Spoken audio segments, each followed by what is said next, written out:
How to fix Temu app not working. So if the Temu application isn't working, you could go with the basic steps.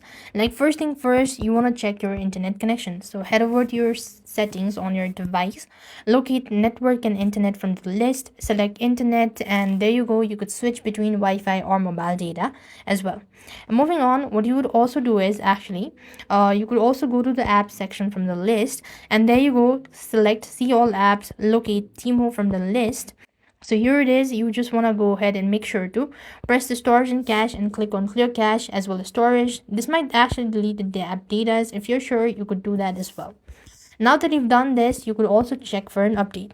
So what here you need to do is actually go to your respective app store, type in Temu, and make sure to update the app to the latest version as well. Once done updating, you could also you could restart your device at the same time. That might also be able to help you out fix Temu app not working.